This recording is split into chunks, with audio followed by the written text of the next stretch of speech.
Then let me say a warm welcome again to everyone. Today's event has the title AKIS in support of the environmental and climate ambition of the CAP.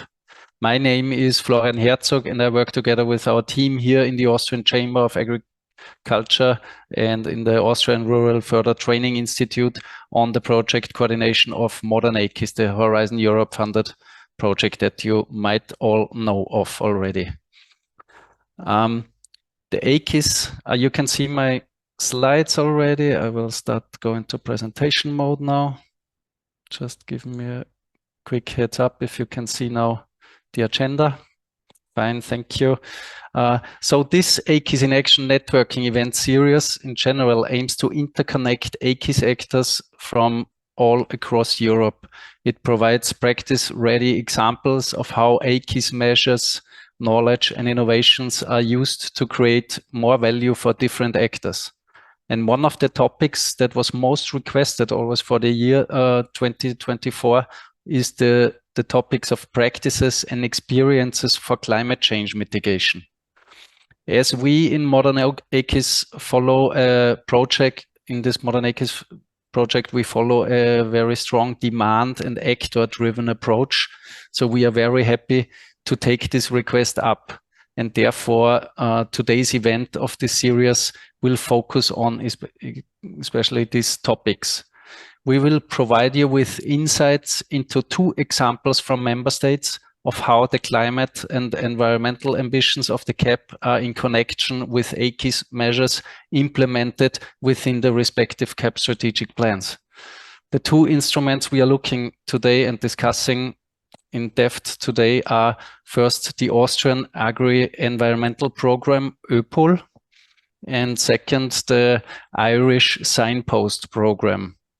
Both instruments will be examined during the course of this event from the perspectives of the implementers, so farmer representatives or education, training and advisory services providers, and also the public administration, and also from participating practitioners. But before we get into the topics, please let me also give you some information on on the meeting and how we are going to progress here. So you are all cordially invited to switch on your cameras so that we can see each other, but please mute your microphone at all times. Maybe then later in the question and answer sessions, there is the opportunity to also speak, but please for now mute all your microphones. And please note again that this meeting is recorded.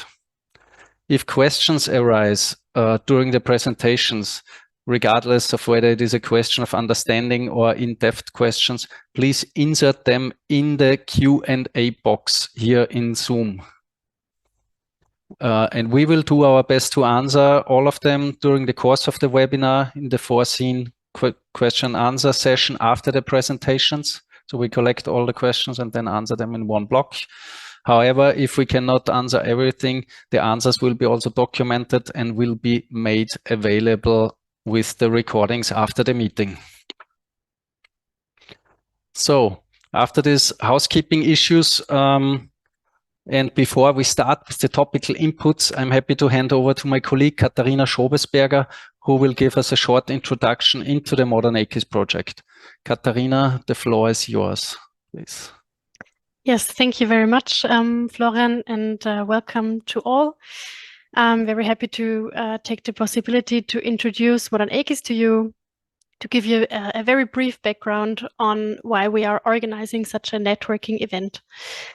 So modernAKIS is a Horizon Europe project running until 2029 with the overall ambition to support key AKIS actors to leverage their resources, either personal, organizational, or systemic, and overall contribute to a better AKIS.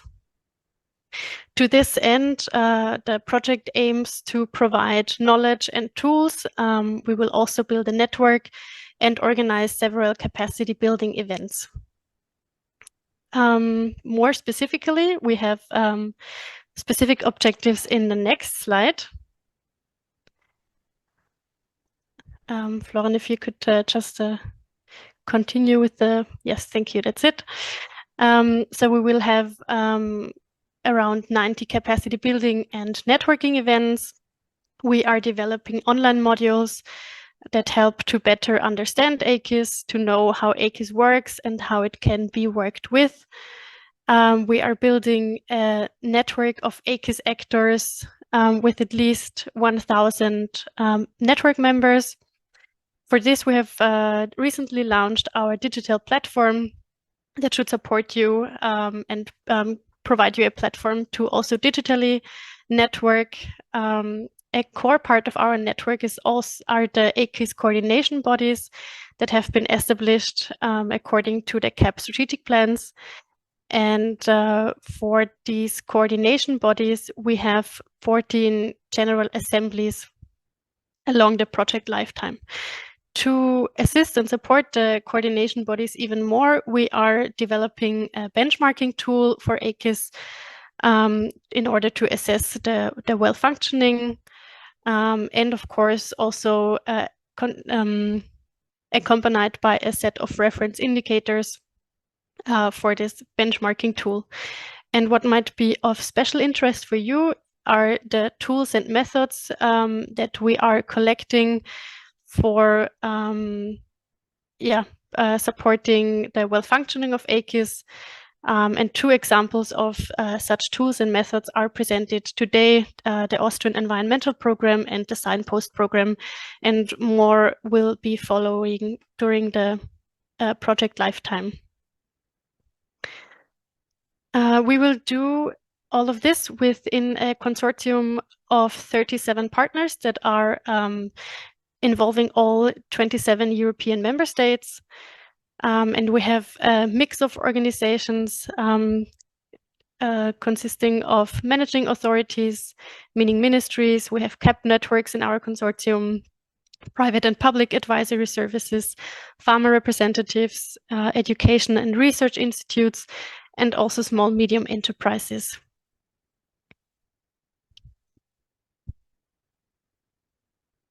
Next slide, please.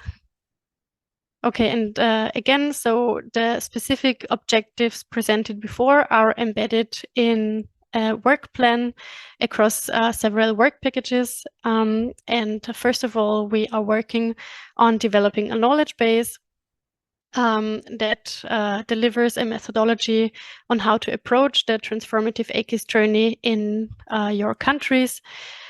Also to develop a knowledge on how to better understand and act in and with AKIS, the practices and tools for AKIS well-functioning.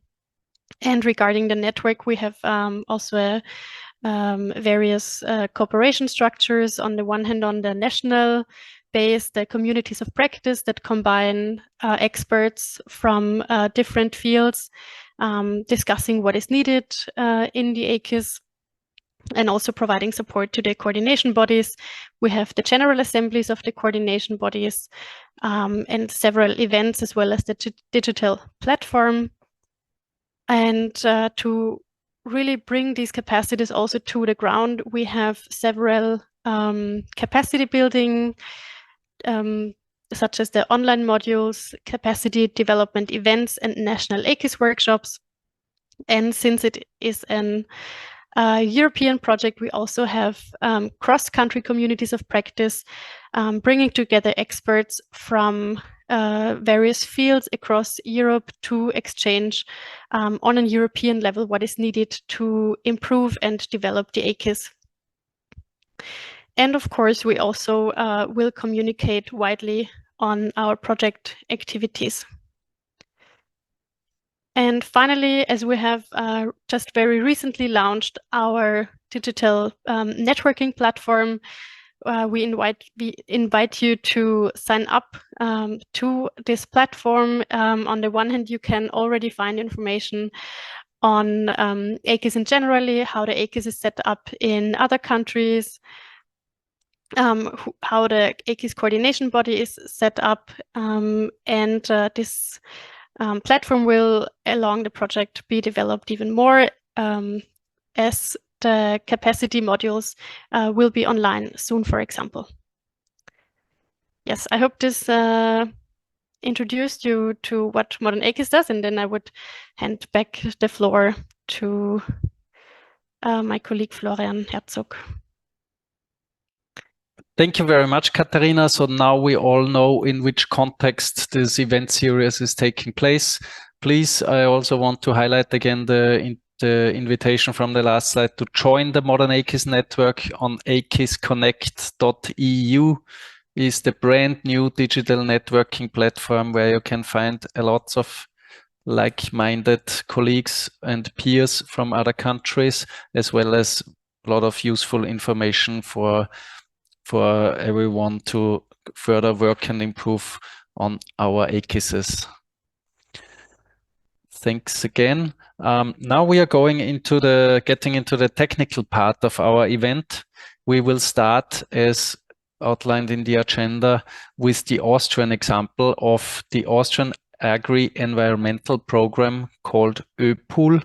And I have the pleasure to welcome another colleague of mine here today. It's Thomas Weber from the Austrian Chamber of Agriculture, who is an expert in this instrument and also in the related training activities. Thomas, welcome you very much here. The floor is yours. You can share your presentation with us. Thank you very much, Florian, and also a warm welcome from my side. I just start my presentation and I hope you can see it. It's put there. this away. Perfect. So it's totally clear. There's no obstacle in the way. Perfect. Perfect. So, as Florian said before, I'm a colleague of him. I'm also in the Chamber of Agriculture, but not dealing with, or not mainly dealing with the advisory service,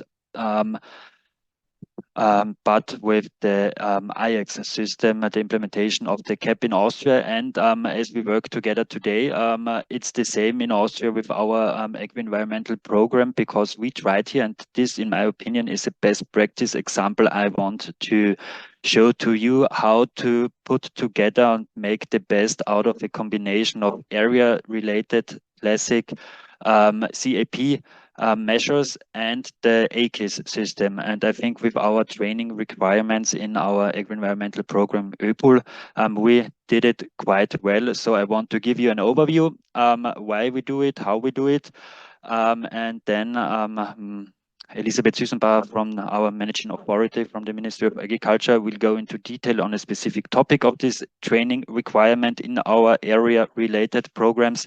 And we also have the pleasure to have a farmer among us who will tell his perspective, what he thinks about the training requirement within an area-based measure. So let's start with one quick slide to give you a view what is the agriculture in Austria looks like. We have 145,000 farms with an average size of more or less 24 hectares, and 75% of our agricultural area is located more or less in the mountain area, in areas with natural constraints, and 27% of our farmers are organic. And the most important part, I think this is also one of the key features why we have the strong agri-environmental program. We have 60% of our CAP budget used for the second pillar. I think the average in the EU is 40% of the overall CAP budget used for the second pillar, and therefore we have a lot of money in the second pillar in the rural development, and from this money 40%, almost half of it, is used for the agri-environmental and climate related commitments, AECMs, and more than 80 farmers participate in at least one of these measures, and therefore from the point of view of and training provider, it's perfectly fitting that we have the obligation in some of these environmental measures to participate in a training. So almost all farmers participate in a measure, and so therefore almost all of them have to attend a training to meet the requirements in the best possible way, which they have to fulfill when they participate in these measures. And Florian, I think, mentioned it already. We have a well-developed, independent, consistent, and comprehensive advisory and training system in Austria with our Chamber of Agriculture and the Institute for Rural Institute for Advanced Training.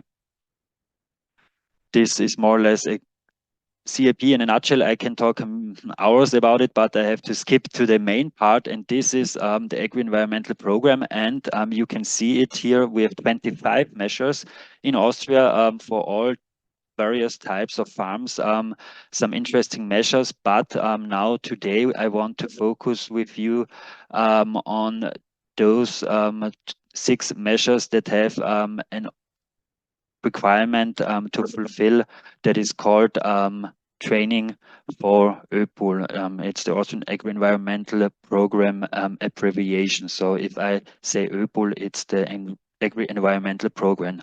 And here we have 2 general measures, one for the arable area and 3 for grassland farms, where farmers, if they want to comply and participate in one of these measures, have to fulfill a training requirement. And in detail, they have to focus specific topics. If, for example, they participate in the environmentally sound and biodiversity promoting management, it's called UPP in Austria.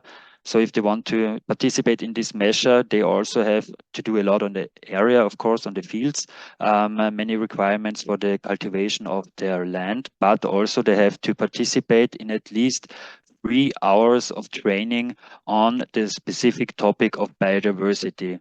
They have time to participate in such a training, so it's a multi-annual area-related measure, and they can participate, for example, start with the start of the CP period in 2023, but by the end of 2024, the farmer who participates in this measure, UPP, has to show the managing authority, the paying agency, that he has attended at least 3 hours of training with the focus on biodiversity, as biodiversity is the main topic of this measure.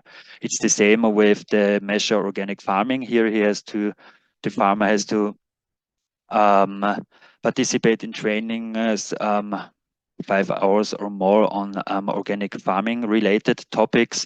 Then we have a measure on the limitation of yield increasing inputs, so limitation in the use of plant protection products and mineral fertilizers. It's called EEP in the abbreviation, and there the training requirement has to focus on nitrogen fertilization and an area adapted use frequency in grassland, so that you reduce the use of grassland because of the reduced use of mineral fertilizers. So farmers get equipped with the proper knowledge, up-to-date knowledge, to comply with the requirements of these agri-environmental measures. We also have the same for nature protection on alpine pastures. As Austria has a lot of mountains, we also have a lot of alpine pastures up in the mountains. And there, if you participate in a top-up on nature conservation, you also have to participate in a training requirement, which is called Nature Conservation Oriented and Biodiversity Friendly Management of Alpine Pastures. The same for arable land. It's groundwater protection on arable land. Here you have to focus your training on groundwater protection, humus formation, reduction of soil erosion, and the correct planning of the fertilization of your crops. And here you even have to participate in at least 10 hours within the period of the participation in this multi-annual measure.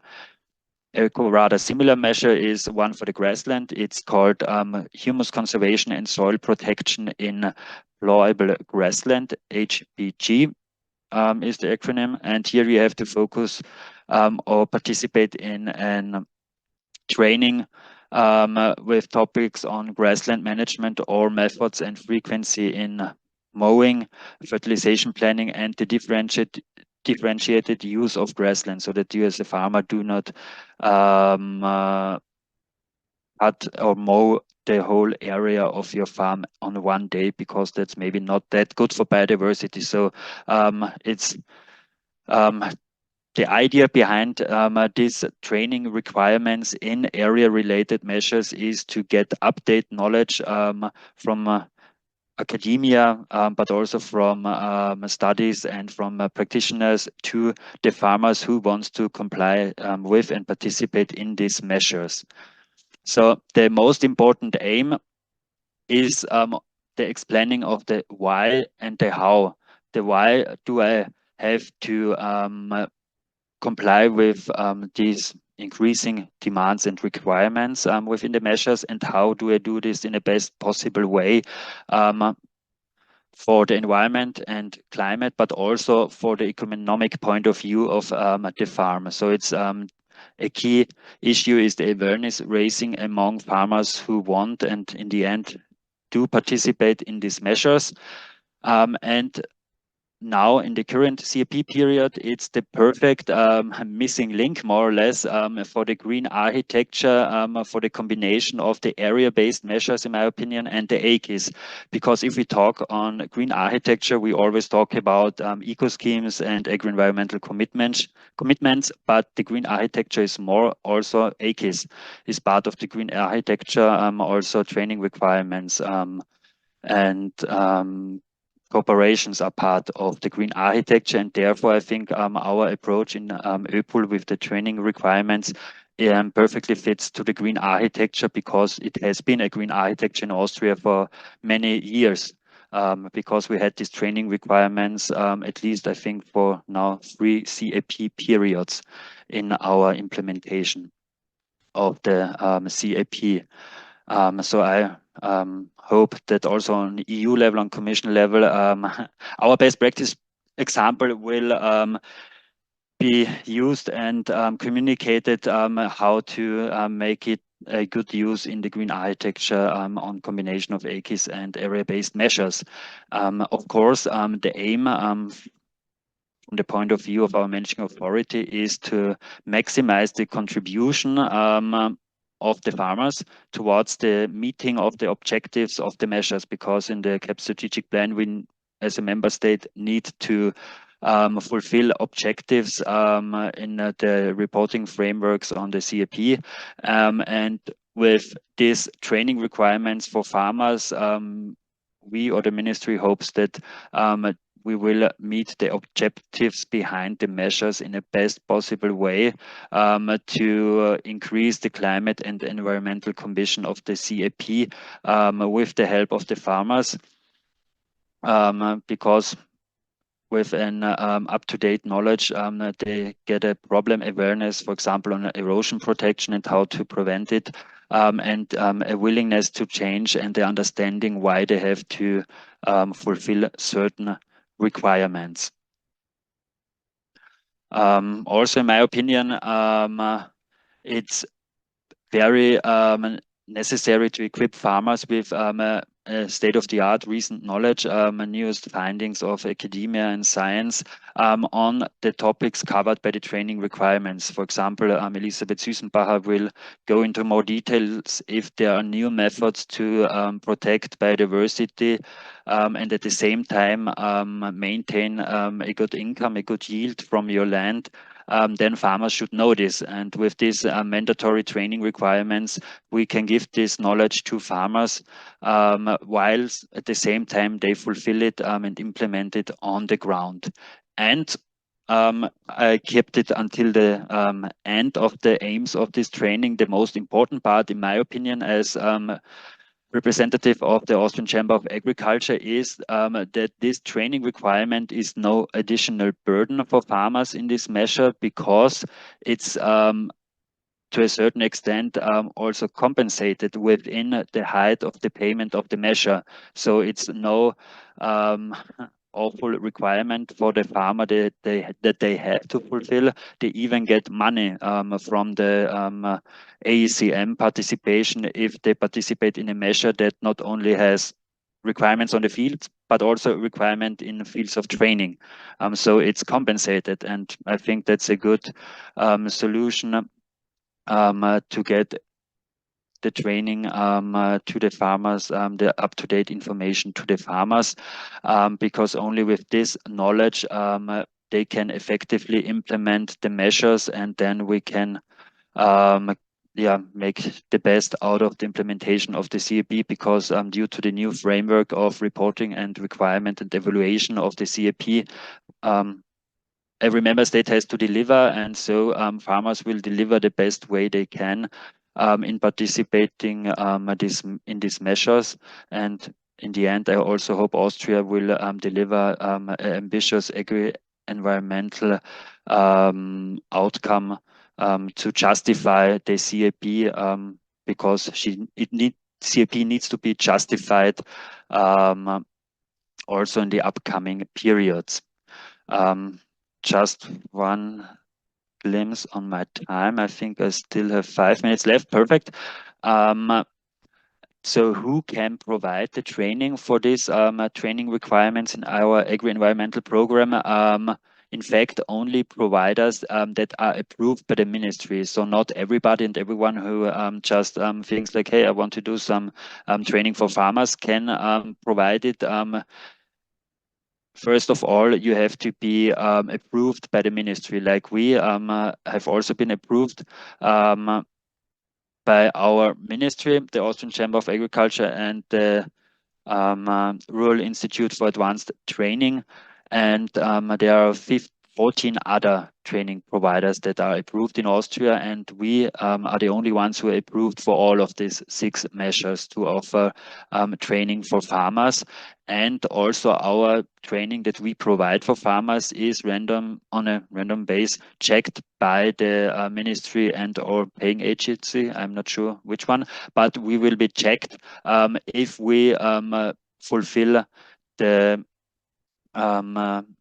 requirements to be an officially approved provider for this training. So we had to lay down our didactic methods and why we are competent in these fields like biodiversity or erosion protection, or why we can put knowledge to farmers in the best possible and recent way. And we use a lot of different methods. It could be a training, just very simple training in person. It could be webinars like today. It could be a field day or a field trip where you show farmers recent techniques and methods and machinery. Or it can also be seminars or even trainings and courses that last several days or weeks. But the topic has to fit to the measure. You only can offer training that is connected to the topic of the agri-environmental measure you want to be approved for. And we as Rural Institute for Advanced Training developed a lot of training material and are still developing for farmers, and do this in close contact, because this is very important with academia, even more important with farmers, so that the suggestions and inputs also work on the field. But we're also in contact with agri-environmental organizations, so that not only the economic but also the environmental aspect is part of this training for farmers. It's, I think, 2 more slides just to give you an example, because I think many of you are from training providers from other member states maybe. This is what a training confirmation looks like. So it's very important that the farm ID is on the training confirmation, because only with the farm ID you can make the connection. Is the person who attended the training also the person who applied for the respective agri-environmental measure? So it needs to be interconnected and needs to be the same farm ID. This is also the content of controls. Then you have to mention the relevant agri-environmental and climate commitment and the number of hours that the farmer participated. For example, the groundwater protection measure has 10 hours of training requirements, and for sure you cannot fulfill it in one day. So maybe a farmer has to go to 2 or 3 or 5 or 6 different trainings where he altogether can collect the 10 hours of training requirements. And it's also, mandatory to print on the training confirmation the content of the training. So what was the content? Is it correlated to the measure the farmer wants to get the training requirement? Because in the end, the farmer has to have the training confirmation at its hand.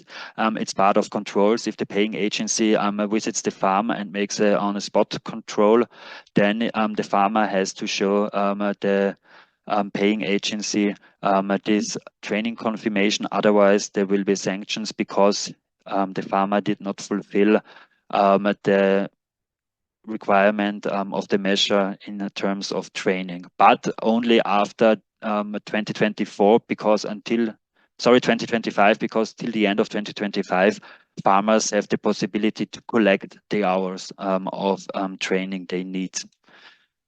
So to sum it up and to get in a conclusion, I think that the training requirements are, although we had them for several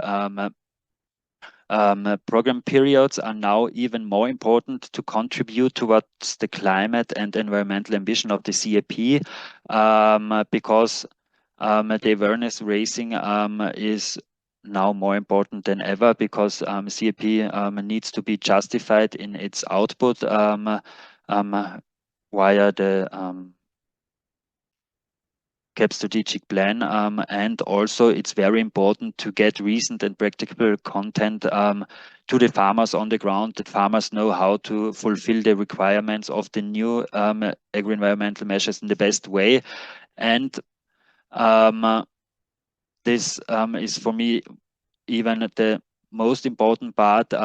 We should not forget the green architecture is more than the measures on the field. It's also the training, it's the collaboration, and therefore these training requirements in area-related measures are a perfect example for how the green architecture should be implemented in the member state, because we interconnect them. We connect area-related measures with the training requirement. And of course, in the end,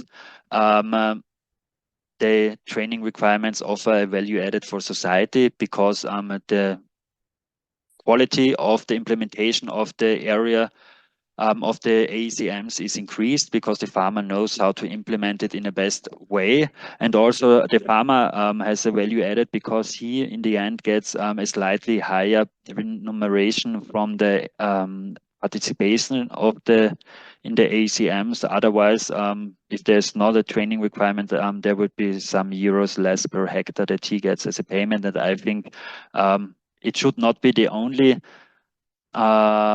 justification that the farmer gets more money if he attends the training. It's also the knowledge he receives that's even way more valuable and important in the long term for the farmer. So I hope I could give you a view on the idea behind these training requirements. I'm here for the discussion in the end. If you have some additional questions now, my colleagues will go into specific details of this approach, of this best practice example. Thank you very much. Thank you very much, Thomas. Good to hear these insights now.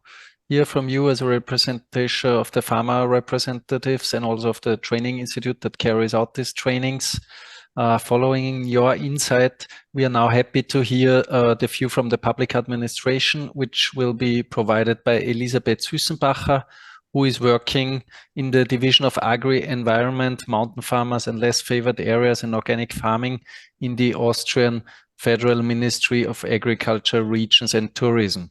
Before that, she worked at the Environmental Agency in Austria as an expert, also in environmental effects of agriculture. And by chance, I also do know that Elisabeth is trained as an agricultural teacher and advisor. So clearly she has the perfect prerequisites now to understand both the environmental climate ambitions as well as the ambitions regarding an effective agricultural knowledge and innovation system in the CAP. Thank you, Elisabeth. I see your slides already. You're good to start. Yeah, thank you very much, Florian, and I'm really pleased to meet here, to be here today, to give the experiences of the Austrian Agricultural Ministry on the added value of knowledge by training and implementing the agri-environment measures. So, Thomas already talked a lot about the agri-environment program in Austria. At the beginning of my presentation, I just want to give you some short information to step in. It's a very broad program. We have a participation rate of about 80%. So the program is very well known in the agricultural sector. It's offered since 1995, so almost for 30 years now. There are measures in the field of biodiversity, but also in terms of soil protection, water protection, climate protection, and animal welfare. So it's a really broad program with a holistic environmental approach. And therefore, it pursues two approaches. On the one hand, a horizontal approach. We have broad measures which are covering a lot of agricultural area. And on the other hand, we have very specific measures for specific environmental needs. And for us, the training and advisory is really important for the acceptance of the measures and also for the effective implementation of the measures. So it's for us really important to have the advisors on board to bring across the agri-environment measures and also the means of the agri-environment measures and why they are important. And the advisors are also assisting the farmers when applying and implementing the measures. So this is on the one hand very important, but on the other hand also the training. In the training, we want to spread the knowledge why these measures are important, why are they beneficial for environment, and what impacts also agriculture has on the environment, and how to effectively implement requirements, and how is this possible without harming the agricultural yields, for example. And when we face the challenges we have in agriculture or in terms of environment and especially in biodiversity, then it's very important to have this holistic approach like the program has. We face, like in other European countries, we face on the one hand an intensification of agricultural production in areas which are easily intensified and which are favorable areas. There also we have the problem that the agricultural land gets scarce, so there's a lot of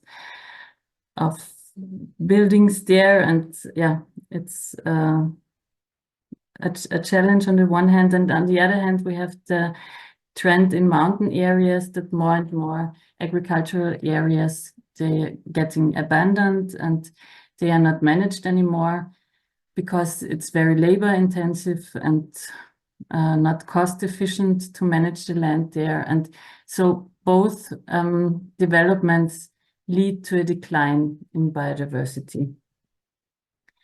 And with the agri-environment program, we try to counteract this development. So we have different biodiversity targets in the ÖPUL. So I call it ÖPUL in short. It's better to understand.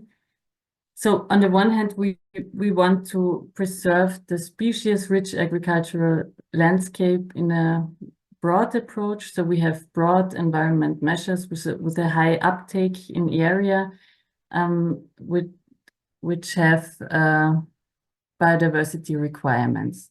And on the other hand, we have very specific measures for example, for ecological, very valuable agricultural areas like wetland meadows or dry meadows or species-rich hay meadows, for example. There we have very specific measures which offer a tailor-made management of these areas. Or we also want to protect the genetic diversity in agriculture. Therefore, we promote, for example, the rare agricultural livestock breeds or rare agricultural crops. And one important target is also to raise awareness about the value of biodiversity in terms of ecology, but also in terms of economic. So what are the benefits of biodiversity for farmers? And by this, we have these compulsory trainings within our agri-environment measure with a strong focus on biodiversity. And besides that, in the new agri-environment program, we have also an orientation towards result-based approaches. So it's a bit, we go away from requirements, we go towards targets. So there are targets defined for agricultural land, and the targets are in the foreground, and the farmers get advisory. There are special trained advisors for these measures who are assisting farmers in what measures they could implement on their land to achieve the targets. But the farmers decide with their knowledge and their experience, they decide for themselves which measures they implement in order to reach the targets. So to give you an example for a compulsory biodiversity training in two very broad agri-environment measures, we have on the one hand, Thomas already talked about them, the organic farming measure and the environmentally sound and biodiversity promoting management measure. And in these two measures, we have the obligation that farmers have to set aside 7% of their land as biodiversity areas. So this is a very high environmental ambition, and it also this percentage increased compared to the former agri-environment program. We had the obligation that farmers have to create 5% biodiversity areas. Now they have to create 7%, and also the management requirements changed compared to the former program. So for us, it was important to explain this to farmers, why we have this upgraded biodiversity areas and why these areas are important, and how to best integrate also these areas in the operational processes of a farm. So what locations are suitable for those areas? For example, it's not good to create them on very productive agricultural land, but maybe farms have agricultural land with a shallow ground or which are kind of wet, and these are also more valuable in terms of biodiversity. So we have this compulsory trainings of 3 hours, which farmers have to attend when they are participating in these measures. And overall, we have a very strong focus on biodiversity training and advisory in the agri-environment program. So we have 8 measures in total where we have a special advisory or training in terms of biodiversity. And there are different types of trainings. Of course, the most common trainings are informational events or workshops where farmers physically attend, but then it's a very valuable addition is our online courses or webinars. The farmers really appreciate also this kind of offers, and they are they're really interactive, and farmers have also to answer questions there, and they are engaged actively in these online events also. And when it comes to biodiversity, for us, it's also very important that we have the field excursions where there's farmer-to-farmer experiences where the advices, practical advices are given by farmers, and in best case we have very ambitious farmers who are emphasized about their biodiversity areas. And in our experience, it's always if farmers learn from other farmers and if they see that environmental measures work at other farms and that they have benefits and that they can also create enthusiasm or joy for farmers, then they are willing to implement these measures also on their farms, and then the acceptance for these measures also increases. So these are very valuable additions. And to increase acceptance, it's also very important that farmers understand the underlying means of the measures, so that they understand the importance of biodiversity in terms of environment, that they understand that farming can provide a lot of services for biodiversity also, and also on the other side that biodiversity is important for farming. So the promotion of pollinators and predatory insects, it improves soil fertility and prevents soil erosion. And it's also a possibility to reduce costs by saving fertilizers and plant protection products. And for us, to increase the acceptance, it's also important that we show farmers how to best integrate the biodiversity promoting measures into the operational processes of a farm. So the biodiversity areas can be created at areas that have a low productivity, which are nutrient pure, or on wet locations or dry locations, on areas which are difficult to cultivate, for example, on steep areas or unfavorable located areas, or on areas which have a buffer function to other areas, for example, to water bodies. So to sum it up, what are the main educational objectives? First, to the understanding about the need for action, so that there is a decline in biodiversity and the farmers can do something about it, and to generate interest and also, if it's possible, enthusiasm for biodiversity, also to strengthen the personal responsibility and expertise.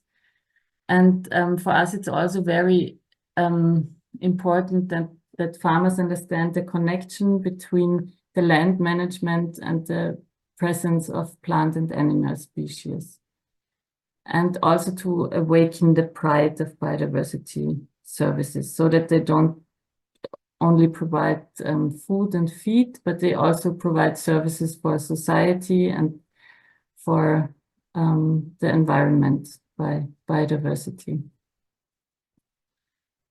And then I also want to introduce you a project which tries to give farmers a floor who are doing a lot for biodiversity. It's the Farming for Nature project, which is also carried out in Ireland, as far as I know. And there farmers become ambassadors for biodiversity, and their activities, but also their motives and the underlying attitude is made visible and accessible to other farmers. So they are proud of what they are doing, and these best practice examples are spread and give another vision also of agriculture. There are also, for example, events like walking on the farm or discussions with these farmers. They can also be counted as a training in the agri-environment program. So, and another Austrian project is called Diversity on My Farm, where farmers also advise other farmers in how to create biodiversity on their farms, and very important lessons learned of this project is that you can find biodiversity on any farm. And so these specially trained farmers are searching for biodiversity areas on the farms who are attending at this project, and they are taking photos and creating posters of all the biodiversity services the farms are providing. And we have the experience that farmers are very proud of these posters, and they are installed very prominently on the barn doors in most of the cases. Yeah, this was my presentation. Thank you very much for your attention. And to conclude, to us, the training and advisory is very important for the effective implementation, but also when it comes to acceptance and to the motives of, and to understand the motives for the requirements. Thank you. Thank you very much, Elisabeth, for this interesting presentation. As you can all see, there is a lot done within the Austrian CAP strategic plan. Also, there's a lot to offer for environmental and climate action, and also always very well connected with AKIS, with knowledge exchange activities. You said it now in the end also very well. It's also this trainings and knowledge exchange is also very important to get to get acceptance among the target group, of which we have been talking a lot today already. It's all designed for farmers, and that's why I'm very happy now that we can also welcome here in our event a practitioner who is dealing then with the things that you in the ministry designed together with other organizations. So we are now curious to hear how Johannes Zauner, a farmer from Lower Austria, here in Austria, deals with all these environmental programs. Are you participating in that? We're curious to hear and learn about you and your approach to farming in connection with this environmental program. Johannes, please. Hello. Hello, everyone. I hope you can see my presentation. I only used two photographs just to show how my farming is done. Yes, as Florian already said, my name is Johannes Zauner.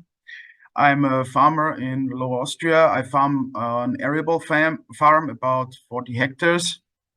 And next to the farming operational stuff, I do work for the organization Bodenleben, which is a organization, a farmer-based organization with 600 members in Austria and Germany.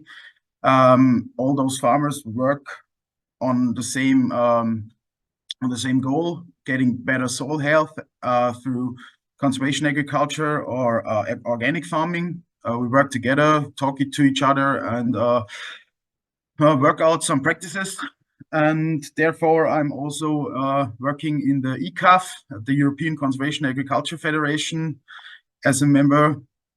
And as Elisabeth already told, she showed you the Farming for Nature Award, and I'm also got nominated this year for this Ambassador for Biodiversity, so I'm very proud of that.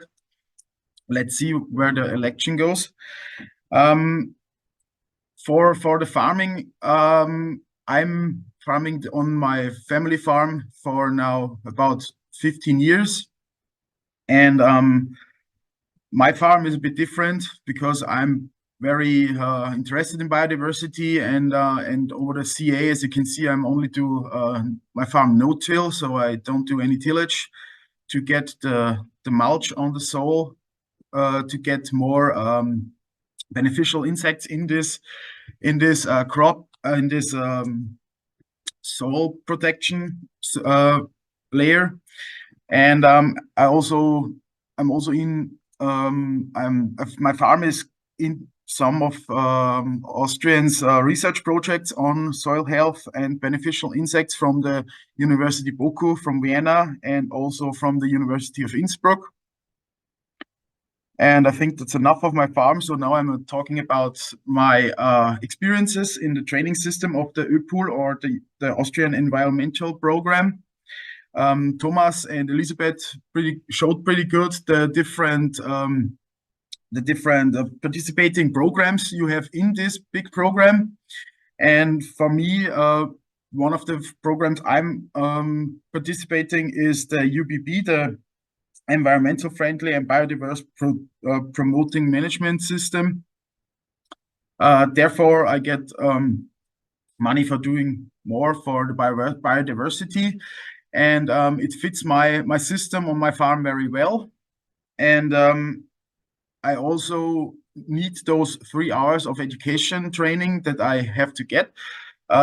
As a farmer, you can get those training hours on different ways. As Elisabeth showed you, you can do workshops, you can do online courses or training sessions with advisors on the fields or indoors. For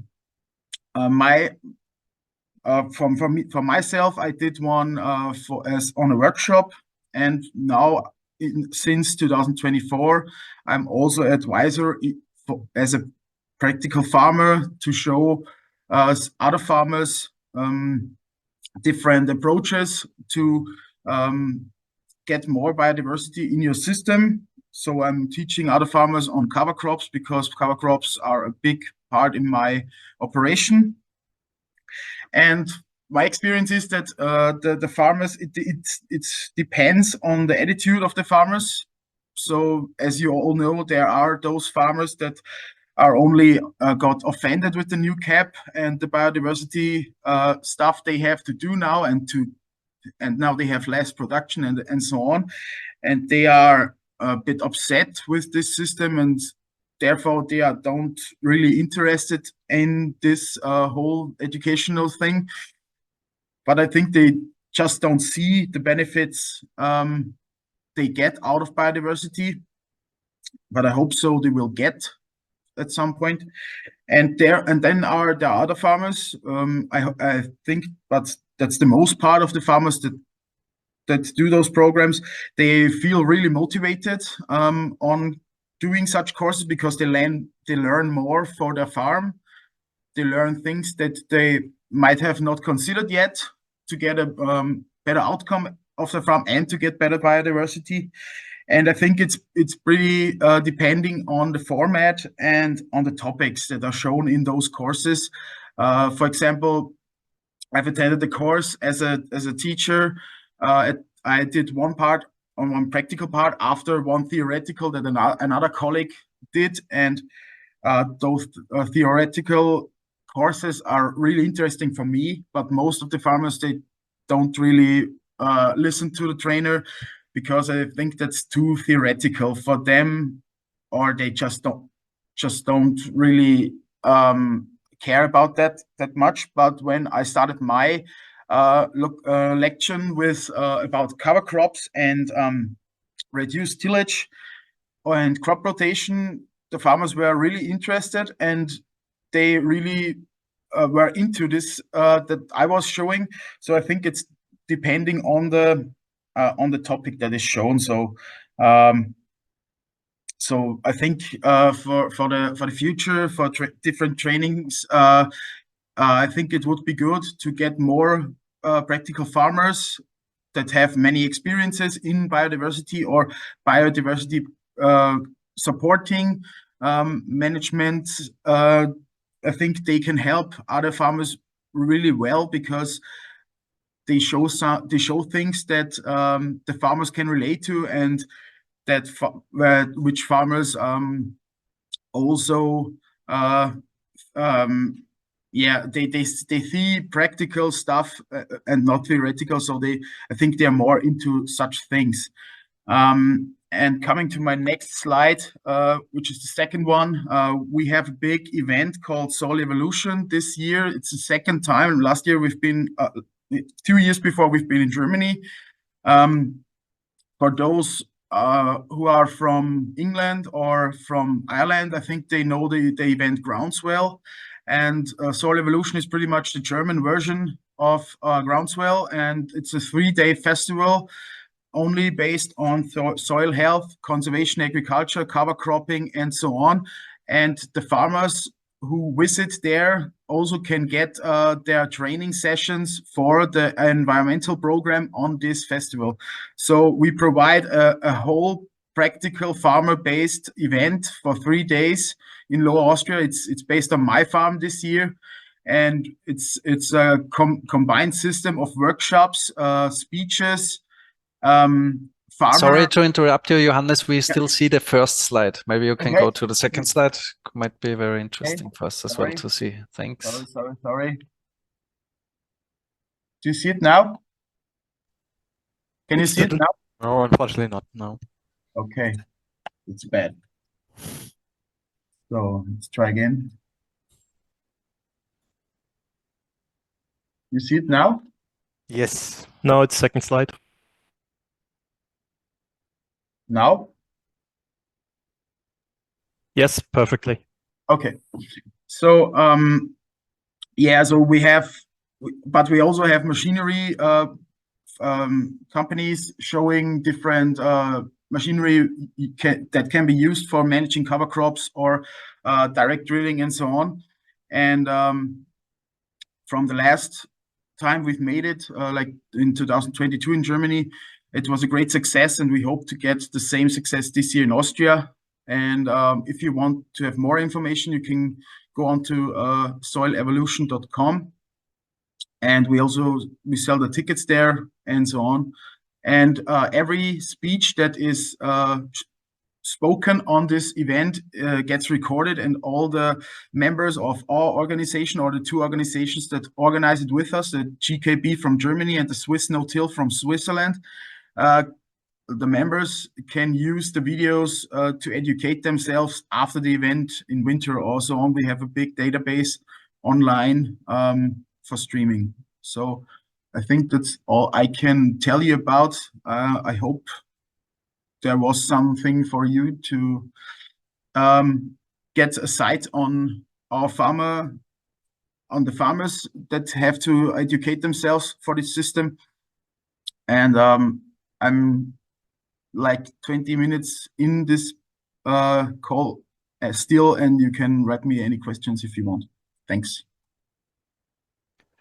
Thank you very much, Johannes, for your interesting presentation. Very good to see, to have such motivated farmers around in Austria. Thank you very much. It was very inspiring as well. And thanks also for the offer that you are answering all the questions. So maybe also directly in the chat to Johannes, but I also want to highlight again that we have opened this possibility to enter all your questions in the Q&A tool here in Zoom. And then in the end of this event, there will be the questions and answer session where we are going to answer. I'm trying to answer all of them. Thank you very much. This was now the blog from the Austrian colleagues here about the Austrian agro-environmental tool. We are now going from the Alps to the sea. Also, if you're thinking of green alpine pastures with cows on it, just remove the mountains and you are almost there. I welcome now Tom O'Dwyer from Teagasc in Ireland. Teagasc is the Agriculture and Food Development Authority. It's the national body providing integrated research, advisory services and training services at the same time to the Irish agriculture and also the food industry and also rural communities.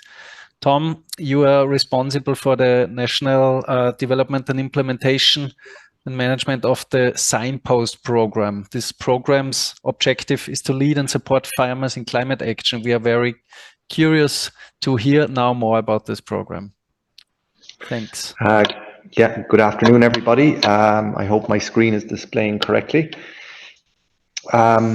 So very interesting to hear Elizabeth mentioning the Farming for Nature Awards, and they're a feature in Ireland, and also Johannes mentioning about how farmers learn from other farmers, and Elizabeth mentioned that as well. So I guess that theme is continuing through into the Signpost program. So just to make that connection. So my name is Tom O'Dwyer. I work for Teagasc, and I head up the Signpost program. So the Signpost program is a program which was launched by Teagasc in 2021. And the objective of the program is to lead and support the transition of Irish farming towards more sustainable farming systems, with a particular focus on reducing the greenhouse gases generated from Irish agriculture, but also taking steps to ensure that we improve water quality and enhance biodiversity while ensuring that farming remains profitable for farmers. The program consists of a number of different elements, and I'm going to present briefly on each of those elements during the remainder of my presentation. We've deliberately chosen to put demonstration farmers at the center of the program. So that's the first part of the program I'll describe. That's the Signpost Farms. They're a network of demonstration farmers which are supported by a team of advisors. And we're working very closely with those farmers to ensure that they adopt climate mitigation and adaptation measures, and also that we can use their experiences and share their experiences with other farmers. We then have a Signpost advisory program which aims to engage all Irish farmers in climate action. So I'll describe that. And a key feature of that program is the use of a carbon counting tool called AgNav, and I'll briefly describe that. And the third element then of the Signpost program is the involvement of the Signpost farmers in various different research projects. There are a number of research gaps, unanswered questions, and a number of the Signpost farmers are involved in research projects. So that's going to be the structure of my presentation. The Signpost program is led by Teagasc, but we're not doing all the work ourselves alone. We are partnering with over 60 organizations in the Irish agri-food sector. Principally, we're partnering with milk and meat processors, and also a number of organizations that are responsible for processing of grain. And they're providing funding to the overall program, and that funding allows us to recruit advisors to support the farmers involved in the program. We also have involved as partners our parent government department. We have a number of other state agencies, and we have a number of sponsors, most notably, I suppose, a number of media organizations. And down then on the bottom line, but also partners in the program, our supporters in the program, there are a number of farmer organizations and industry representative organizations. So we have a partnership of over 60 organizations all working together to support Irish farmers in reducing greenhouse gas emissions. So firstly, the Signpost Farms program, we have 125 demonstration farmers. You can see here a picture of one of those. We work with those farmers to incorporate climate mitigation technologies. So for example, switching our source of nitrogen to protected urea. We work with those farmers then to share their experiences through a range of activities. They take part in research projects, and we also collect data to track progress over time. There's a video included here, so that's just an example of some of our farmers. It's available on YouTube. So you can see, I think, 6 of our farmers in that video. In terms then of supporting our demonstration farmers, what do we do? So we have a team of dedicated advisors, between 12 and 15 advisors working with the 125 farmers. So it's a very intensive advisory support service. Those advisors make regular contact with the farmers, including a farm visit to the farm every 4 to 6 weeks. The advisors and farmers then engage in benchmarking the farm performance, planning for the year ahead, monitoring delivery of agreed actions, then reviewing the performance at the end of the year and benchmarking again. So that tends to be our sequence, whether that's in relation to grassland management in terms of breeding management, or in terms of greenhouse gas emissions reduction. I suppose you could call it the plan, do, review cycle. We focus on science-based solutions, which can also impact on efficiency and sustainability, and they're tailored to individual farm circumstances. So on the right of this slide, we have a graphic demonstrating the 12 steps which dairy farmers can take to reduce gaseous emissions. And they're listed here on the left of the image, and then a little bit of further detail here on the steps. So we've listed these from what we think is the easiest step to take, all the way up along to where steps get a little bit harder, or maybe might take more management involvement. But these are all steps that are recognized by Teagasc research to reduce greenhouse gas emissions. So this is effectively our toolbox, the range of actions that are available to us. And our advisors work with farmers to see where these actions can be incorporated into farm activities. We also focus on peer-to-peer learning, farmers learning from one another. So our demonstration farmers are facilitated as a group on a number of occasions during the year. And we also provide opportunities for the farmers to interact with researchers. So sharing messages then from our signpost farmers is the second aspect of the Signpost Farms program, and we provide a range of activities here. So the first, this is an advert for a farm walk, but we also use social media, including X, or formerly Twitter, and we use images here quite successfully. This is our bi-monthly Today's Farm magazine, which goes to over 40,000 Irish farmers. We feature our signpost farmers there. This is an example of a headline from a local newspaper. And this then is an advert for a podcast. And this is an example of one of our signpost farmers in a video that was made recently. And we also engage with policy actors. And we have the Irish Minister for Agriculture and the French Minister for Agriculture in that final photograph.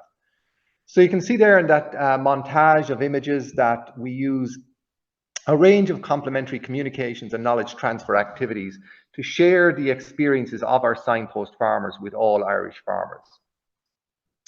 Moving on then to our signpost advisory program. This program was launched in early 2023, just over 12 months ago. We've appointed a team of 21 dedicated advisors, and their job is to guide and support farmers in reducing greenhouse gas emissions while continuing to remain profitable and sustainable.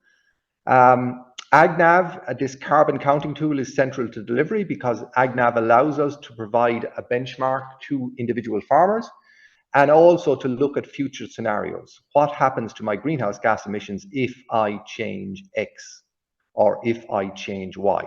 And we believe that having that benchmarking tool and that future scenario planner is an important advisory tool. And then once the farmer agrees a set of actions, the action plan can be recorded on the AgNav platform, and then the farmer has a tailored action plan for his or her farm. So this is just an image for AgNav. It's for Irish farmers, and it's a collaboration between our own organisation, Teagasc, Board Bia and ICBF. And this is an example of what farmers get when they log on to AgNav. Across the top here, you have the details around their greenhouse gas emissions. This is total emissions in kilos of carbon dioxide equivalent, emissions per hectare, emissions per kilo of fat and protein corrected milk for dairy, and emissions per kilo of beef live weight. So this is the current position for an example farm. And then down here, as we move down the screen, this is an example of the fertilizer nitrogen on this farm. The total nitrogen usage is over here on the right. It's quite small. I'm sorry for the size, but it's 183 kilos of nitrogen per hectare. That's at 100%. So you can move this slider back, maybe back to 90% or back to 80%. You hit calculate, and these figures across the top will change. So there's a scenario analysis. What happens if I reduce my fertilizer by 10% or by 20%? And as it happens on this farm, he's using 100% protected urea, which has lower greenhouse gas and ammonia emissions than calcium ammonium nitrate. So that's good. That's what we want to see. But if this farmer was at 0% protected urea and was using 100% on the gray down here, we could then move the sliders about and see what impact it would have to adopt the technology. So that's AGNAV. Moving on then to some research projects. We're looking at to try and get a better handle on the amount of soil carbon stored in the soils on our signpost farms. So that's the soil carbon project. You see two pictures here of measurements being taken. A number of our signpost farms are also involved in a project called the National Agricultural Soil Carbon Observatory, or NASCO for short, NASCO. And this is a project to try and estimate the amount of carbon dioxide that's moving around in the air over our fields. So on a daily basis, the plants grow and they photosynthesize, so they take in carbon dioxide. But when the sun goes down, plants stop photosynthesizing and switch to respiration. They actually respire and emit carbon dioxide. And really is to try and get a handle on the balance between the amount of carbon dioxide taken in during the day and the amount of carbon dioxide respired at nighttime. And what is left then, we figure out the amount that's left. And at least some of that then is stored in our soils. And the third element, our research project that they're involved in, is called LiDAR. And this is a method using a drone or a small plane to fly over the land and take direct infrared pulses down at the ground, and that way then to generate an image of what's on the ground, or to generate a landscape image. And that then allows us to measure the amount of carbon above ground in our trees and hedgerows. So there are some research projects that our farmers are being involved in. Looking at Irish farmers in general, is progress being made in terms of adopting technologies and reducing emissions? So on this slide, we can see that one of our technologies is the use of protected urea. That has gone from 3% to 9% in 2022 to 12% in 2023. So we are seeing an increased usage of this climate mitigation technology, which leads to a reduction in greenhouse gas emissions. So from practically none of this in 2017, 2018, up at 12%.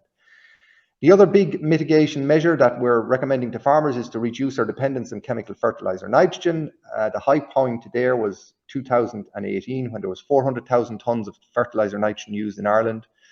And that has fallen to 280,000 tons in 2023, or a drop of almost 30%. So that's a big drop in fertilizer nitrogen and has had an impact on reducing greenhouse gas emissions. We also see a technology like low emission slurry spreading, LESS, practically nil in 2018, and in 2022, 75% of dairy slurry in blue and 33% of cattle slurry in orange spread using this technology. And that's through a combination of research, discovering that there was a benefit to the farmer to using this technology, a strong push by advisory, an incentive from government, so there was money made available to farmers to buy this piece of equipment, and also then there was a regulation. So it's a combination of a number of levers have brought about this significant change in the use of low emission slurry spreading.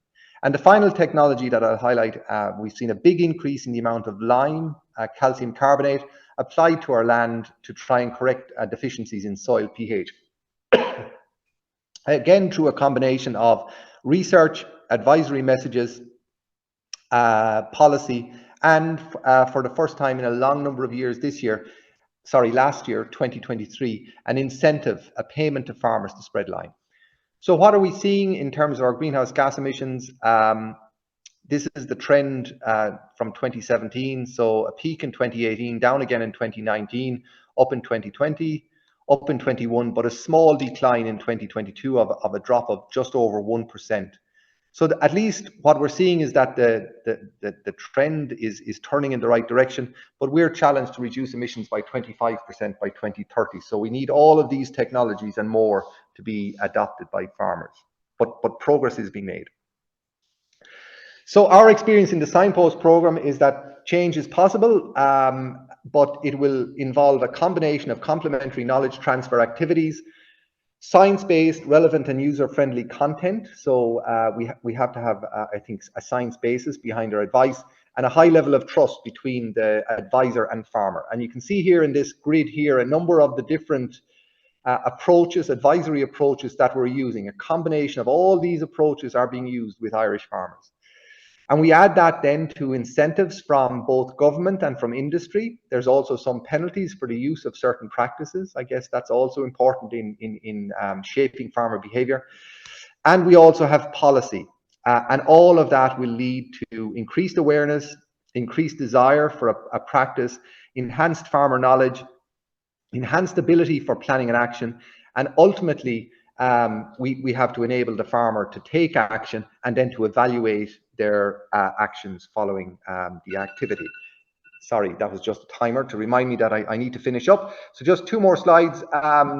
Teagasc is involved in a number of EU-funded projects, including Climate Farm Demo, which is a European-wide network of demonstration farmers. So very, very similar to the Signpost program in Ireland. There's a European-wide network of demonstration farmers. There's also the project Climate Smart Advisors, and Teagasc is also involved in Clean Farms. So in summary, Teagasc has identified a pathway to achieving our climate targets through technology efficiency and diversification. It will be challenging, but I believe that a start has been made and that Teagasc through the Signpost program is playing its part, providing tailored advice to farmers. And just the image on the left, on the right to finish with, we see this as a long-term project running over many years. We started in 2021 and we're currently using the tools that are available to us in our existing toolbox, so the existing technologies. But while we're doing that, promoting technologies with farmers, research is ongoing and is identifying new technologies which can in the future further reduce greenhouse gas emissions. So some of those are almost ready to use. So thinking there of maybe a methane reducing feed additive or a methane reducing slurry additive, very, very near being ready to use by commercial farmers. And further along the track then, there are other technologies that are also being researched, but they're a little bit further from being used by farmers. And they're what we describe as early stage technologies. So we're working on using the tools that are in our toolbox at the moment, but we expect that in the future, there'll be further tools added to the toolbox. Thanks for your time and attention, and happy to take questions afterwards. Thanks a lot, Tom. Super interesting, your Signpost program. Impressive what you have built up there. Looking forward to go into detail with this. Then with my colleagues afterwards, after the meeting, we will have a very good look at that as well. Also from Ireland, we have now the pleasure to also welcome a practitioner who is directly affected by this Signpost program as well. Thomas Duffy, welcome here in this group. You are a young farmer, as my notes say, and as I can see still, and you have been the former vice president also of the European Council of Young Farmers. So very well also involved and engaged in politics on the European level. And I also can read here something that you served as a president of an organization that I better not try to pronounce. Or I can try it. It's not too bad. It's only MACRA. Yeah, okay, MACRA, that's the short way. MACRA NAFEM, something, the Young Irish Farmers Associations. So no, thank you very much. It's very good to have you here and to get a little bit of an insight how it is for you. You have studied sustainable agriculture and also environmental management, and now working on your family farm in Cavan, and your expertise in both the agriculture and the environmental science side. I'm pretty sure this gives you a unique perspective also on the environmental issues. So what, from your point of view, what is here the most challenge that you see now for farmers in Ireland or in Europe? I suppose the most immediate challenge would be water quality. At the moment, Ireland is one of only 2 countries that currently receives a nitrates derogation. So that's an immediate challenge. But the overarching challenge for us is very much greenhouse gas emissions. Ireland has the largest percentage of agricultural emissions of any EU country, and I think second only to New Zealand globally. And that's primarily because of our agricultural system being grass-based, predominantly dairy and beef. We do obviously have cropping and pigs and poultry as well, but to a much lesser extent than those two systems. So that's a major challenge. The upside of that, I suppose, and this is where it does get a little bit more complicated from a biodiversity point of view, is that our landscape is very much an agrarian landscape, so not dissimilar to Austria. So we have quite a lot of high nature value farms, as we would refer to them, biodiversity rich, low intensity farms. But we also have a challenge around, particularly in the southeast of the country, intensification. So we mentioned, I think in the piece about sustainable intensification, which was a term used. And I suppose I can share a very quick image that I maybe embeds that exact idea. Sorry, share that. How does that look? Is that okay? It's still loading up. Yeah. And now you're not in the presentation mode, but No, we see the not PowerPoint. presentation mode. Yeah. I'm just going to stick it onto presentation mode there. We'll skip through all that. But essentially, this is a presentation which a slide that I think really encapsulates. So on one side, we have quite intensively managed, I would say not intensive grassland, but intensively managed grassland with my dairy cows coming in. They're perennial ryegrass clover mixes. We have the landscape down below is quite a rich perennial rye. And on the other side of the slide, we have a nature meadow or a high nature value meadow, which is full of varieties and species which only exist because of low intensity management. And some people would say, well, we need more of one or we need more of the other. But in reality, actually, both of these are my farm. And they are interlinked with each other, because the one on the left-hand side of the screen is how I am able to afford the one on the right-hand side of the screen. And that's really, really key. I would have to make a decision as to whether to work off farm if I did not have the left-hand side.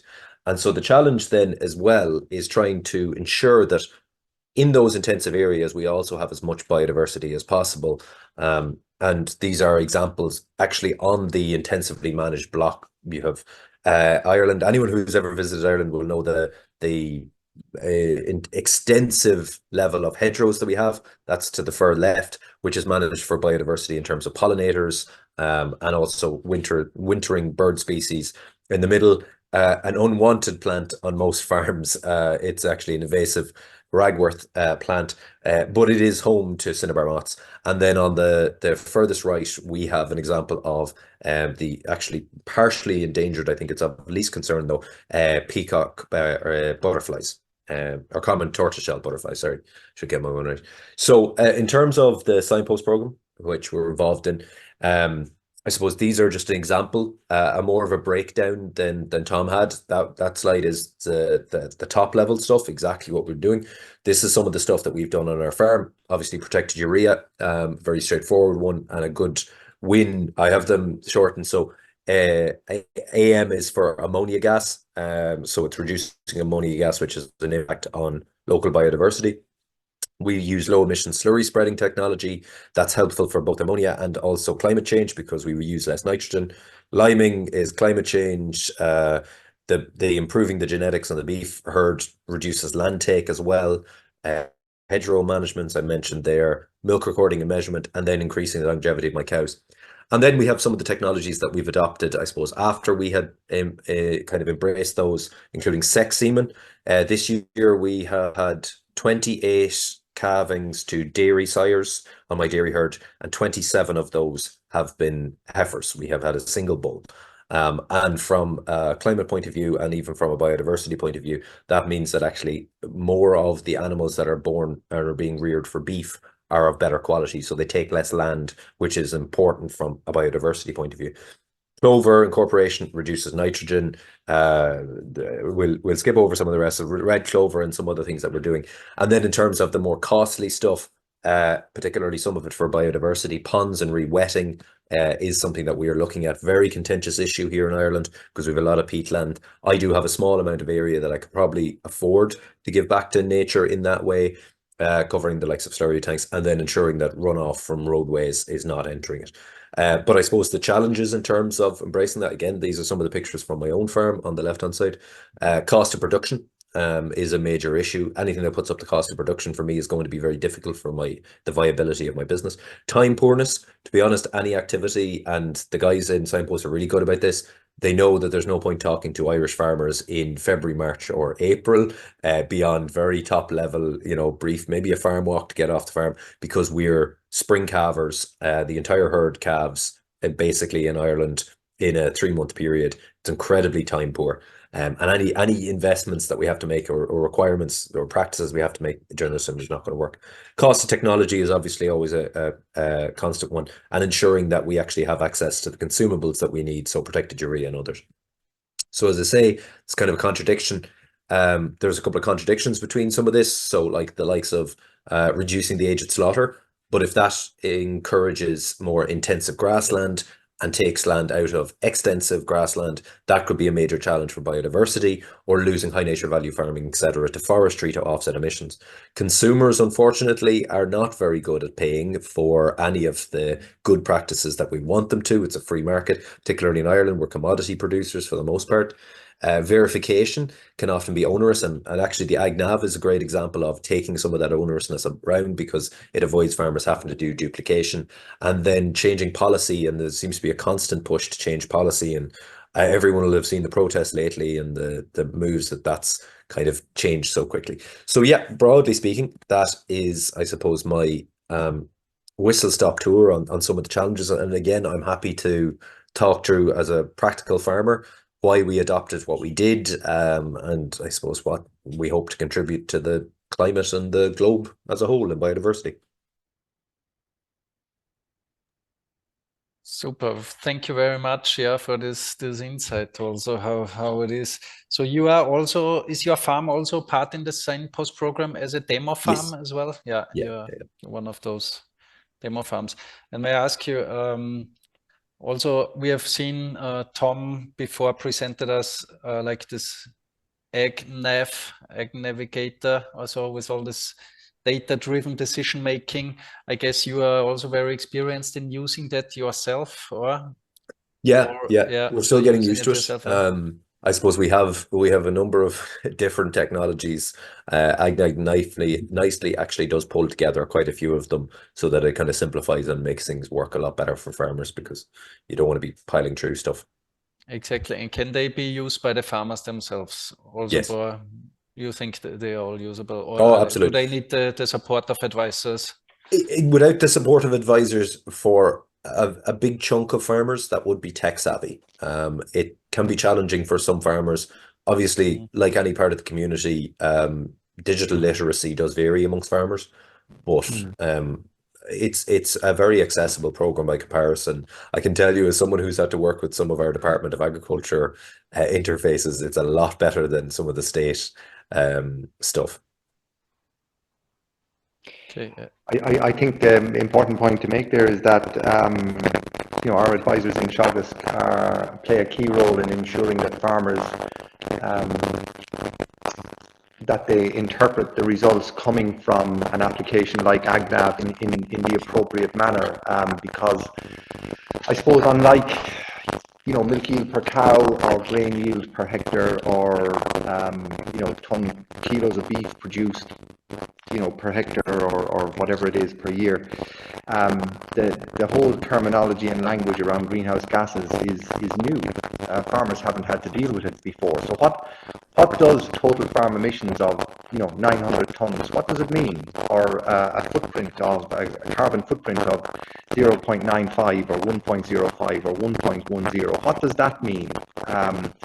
So there is, in my mind, there is a large knowledge gap, and we are working, Teagasc is working with our partners to try and address that, and we're working with farmers like Thomas and others to try and share the message. But it's, farmers are less familiar with the language around climate action and greenhouse gases than they are with other terminologies that they're more familiar with. Exactly, and I think this is the question anywhere in Europe also here, that we have to really also bring them in, bring on the same page, speak with the same language, with the same terms, but not only the farmers, it's also among us, we have to also be self-critical about it, that not every professional working also in the AKIS also is completely familiar with all these challenges and terms. And also some politicians sometimes talks about gigabyte of CO2 in the atmosphere instead of gigatons. So this also happens. Just an Austrian example. Good, thank you very much. For now, I think I have to look at the time a bit, and I've seen that there are several questions in the Q&A session. I would suggest that we go on to those. Yes, we have collected some questions, and we could start with Paul Daniels. He asked several questions. Unfortunately, Elisabeth is not here anymore, but I will read them, and maybe please answer who is addressed or who feels possible to answer these questions. So I may jump right into it.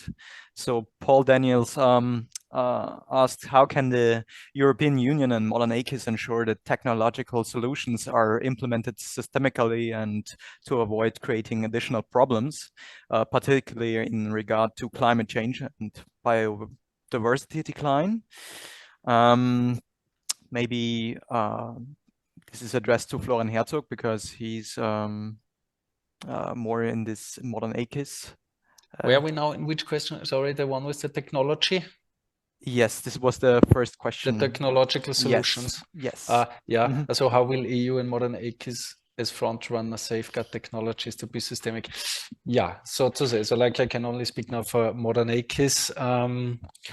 Here I can say that we really strive to enhance and promote the systems thinking and systemic thinking in every element or all area and corner of the agricultural knowledge and innovation system.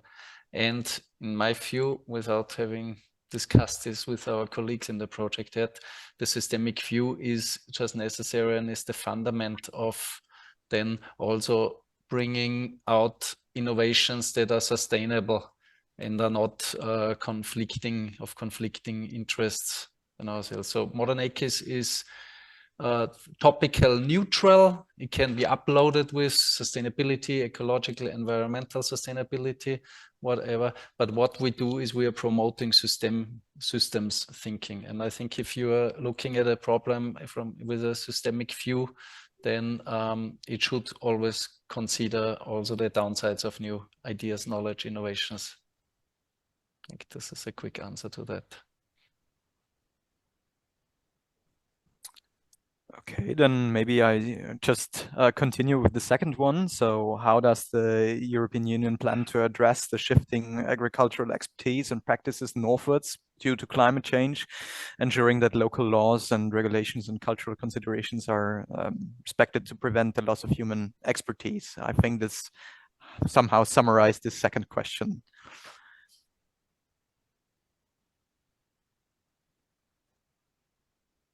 That's also a very question that we would also have a representative of the European Commission here, maybe that could answer that. One maybe here, but Florian, I think in regards of the AKIS, yeah, Thomas, you can then answer it. Thank you. Just also now in connection with the AKIS, I think what we are building is a network, a knowledge network, right? And we exchange knowledge. So I think this is the most important. Also, what the EU does is supports the building up and setting up of these networks, as the modernAKIS network is one, for example, so that knowledge is transported or can get to the place where it is needed in a timely manner.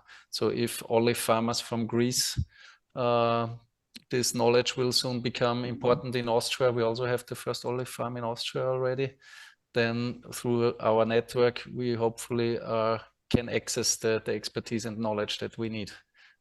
But Thomas, please add. Thank you, Florian. It's exactly the same that I wanted to say. We have the AKIS, modernAKIS Your network, and also the CAP network, and there's also AKIS, imminent part of the CAP network. And I think this is the platform for this knowledge exchange and the idea behind the AKIS approach even. So it's there for these questions to answer them. Yeah. May I add something to that? Yes, of course. You're welcome. It's not about the knowledge, it's about the farmers themselves.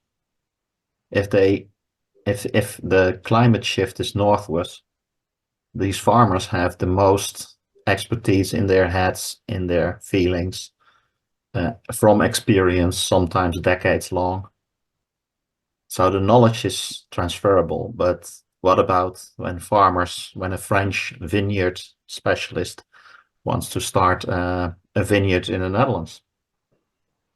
How is it possible to overcome the challenges from culture, political laws, legal issues, etc.? I have found out by experience that there are still a lot of hurdles to take if you, for example, as a fruit grower in the Netherlands, want to start your apple orchard in South Sweden.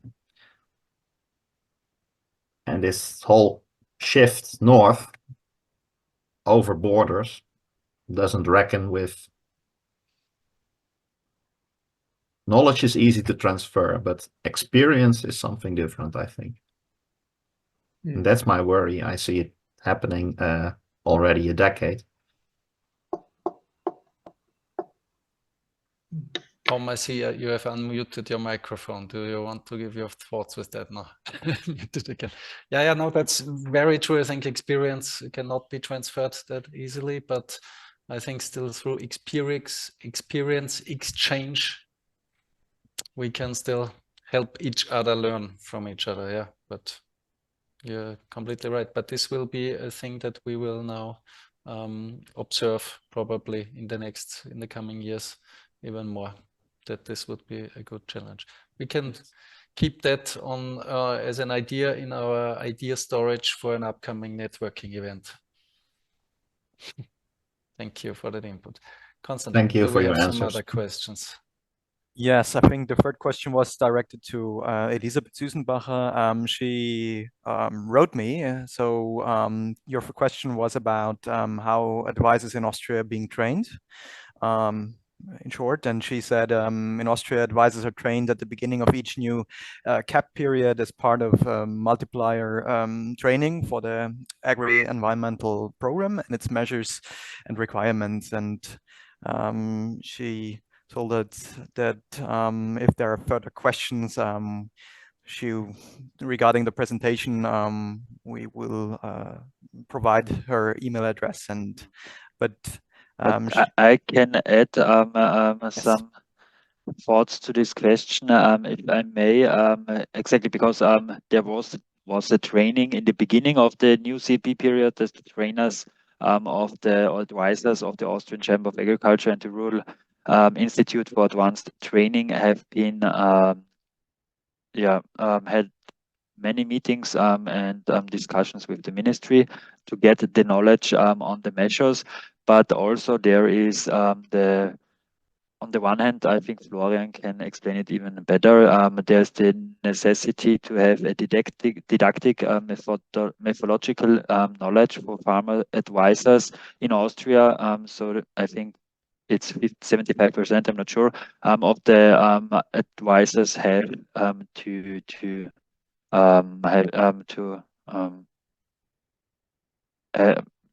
get knowledge in didactic methods, and also we have the higher training college for agricultural and environmental studies. I'm not sure what's the correct English term for this institute or college, but there is also a program for specific trainings each year, where, for example, this year I and Elisabeth Süßenbacher offer 2 trainings for biodiversity promoting farming for advisors, so that they get the recent knowledge to give it to the farmers then in the subsequent years.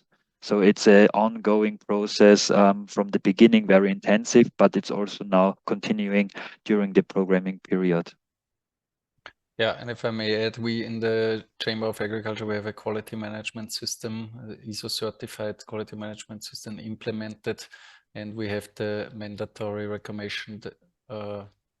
requirement that our advisors have at least 35 hours, 30 hours of further training, continuous training every year, and on product level, so be it like biodiversity advisory services, also it's clearly defined which type of trainings you have to do on a yearly basis so that you are always on track and have the latest knowledge in your field of area of work. Maybe I can also ask another question that came regarding if these trainings that we provide to the farmers, then if this is also funded by the CAP. Yes, it is in the intervention 78 knowledge transfer.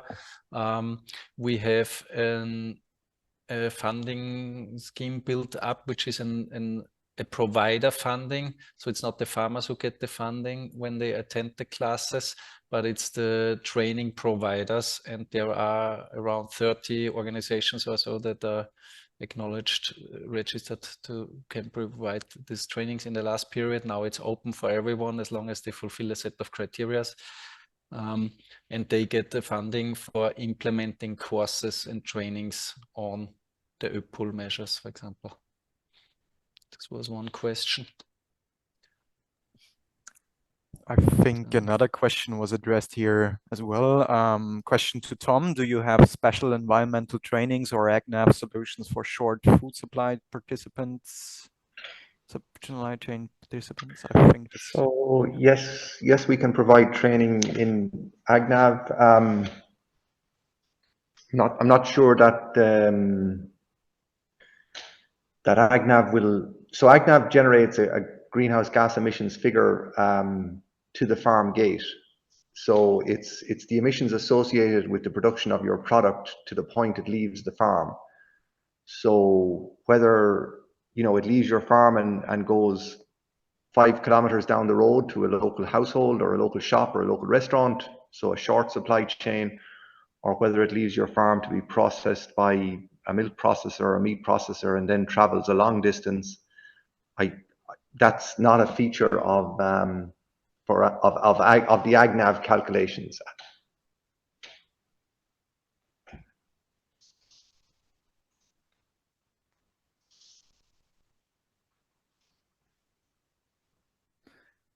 Well, I see that there are some questions already answered, so hopefully Fabio Cosso about the CAP. Since you've adopted this approach for a long time now under the CAP, have you assessed the effectiveness of such specific approach against which quantitative and qualitative indicators? So I think Thomas Weber already elaborated on that, but maybe you can summarize it once again here in this group.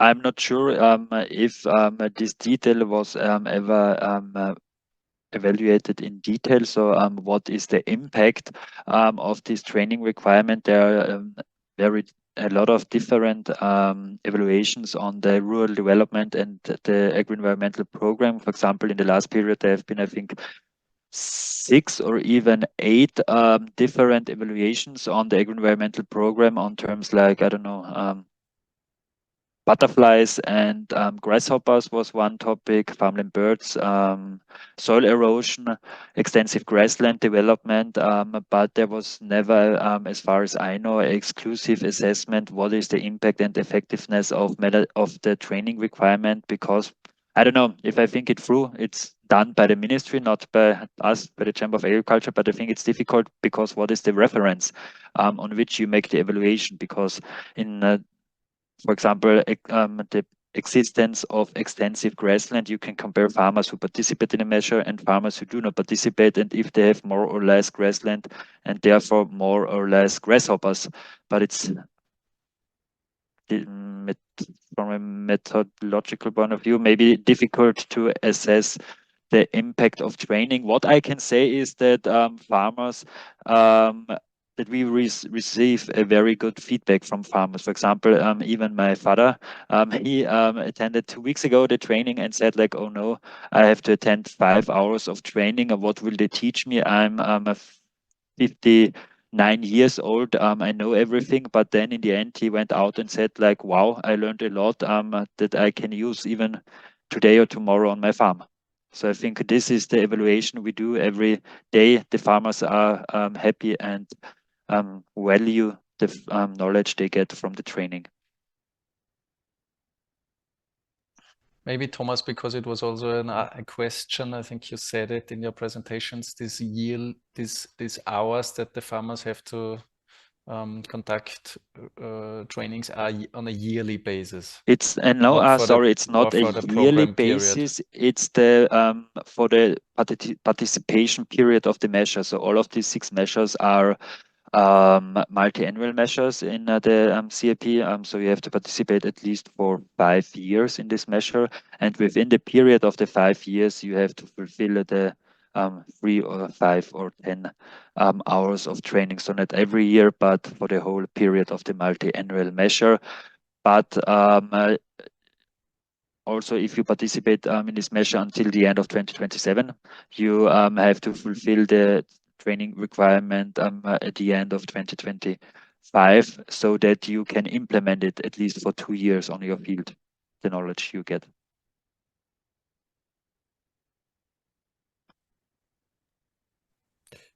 Thank you. And I think there's one question here. Is training funded by the relevant farmers training cap intervention article 78? So this I think Florian already. Okay, sorry. Yes. Okay, sorry. There's also a new question in the chat with the if you could kindly provide an URL towards the EU cap about funding towards trainings and lifelong learning. I guess that's directed towards you, Thomas. Thomas Weber. I don't know if I can provide the URL, but it's within the CAP. It's the article. I can write it in the chat. It's the article, I think, 78 of the basic legislative regulation from the CAP. So it's just, I don't know, a short abstract that is given by the EU, but it's implemented by the member state in detail. And for example, in Austria, we have 3 interventions based on Article 78, but I don't know what it looks like in other member states. But yeah, it's already Miriam wrote it. I once again put it in the chat. Article 78 of the regulation 2021-2115. Sorry, 16.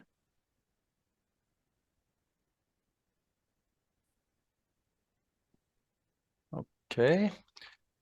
Very good. We're going ahead with our questions. I got one question also regarding the criteria that providers have to meet to be able to offer advice. This here depends a little bit. But we are always distinguishing between training and advice. So everything that has been presented today for this agri-environmental program in Austria and the knowledge, mandatory knowledge exchange needs, also they are training. It's not advisory services. Whereas I've seen in the Irish Signpost program, there's also advisory services, a big part of it. Here, the advisory services is also most of it. So the official public advisory services is done by the chambers in Austria. And we also receive a funding, but this is always in combination with membership fees of the farmers, etc. to see. So it's not a full funding of our advisory services. And we have certain criteria like having a quality management system. We have to have advisors who have not only the topical technical training, but also the methodological training in frame of university courses. So, and several other requirements. But I think the question maybe aims at the training providers who are allowed to provide these trainings for this ÖPUL measure. And here, I think we have the normal criteria, or Thomas, for all the education and training providers in Austria, or is it special for the ÖPUL for providing? There are, I think, you have to say to the ministry you want to provide the training, and then they will, and you have to justify why you are expert in these topics, in these measures you want to offer the training. And right now we have 15 providers. It could be more if another provider approaches the ministry.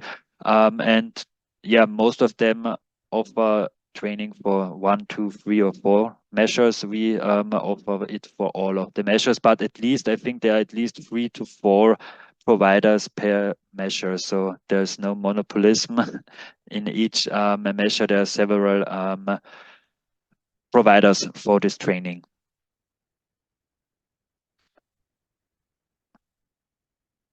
Okay, Konstantin, I think we're good Yeah, with the questions. I think we're good. Yes, there was one question about today's networking event. So will you send us the presentations, please? Yes, we do that. The materials of this event will be available in 1 and 2 weeks. So Katharina already answered this question. And yes, so I think we have got 2 minutes left of this session. So if there is one question verbally or will be addressed verbally, it's right now the moment. And if not, then I think we can invite you to fill out our evaluation for this event. Lucas, may I? Yes, I was about to ask. So since we got a lot of input and the whole team tried to make a very decent event with a lot of new knowledge for you, we would kindly ask that you fulfill the following 4 questions for the inquiry. We really appreciate that, and it really helps us to even further improve the various further events we're going to do this year. So we would kindly ask that you take 5 minutes of your precious and our precious time to do that. Thank you. The inquiry will now show up on your screens. And also the recording will be stopped for it. For further information, you can visit the modernAKIS website at modernakis.eu or do follow us on social media.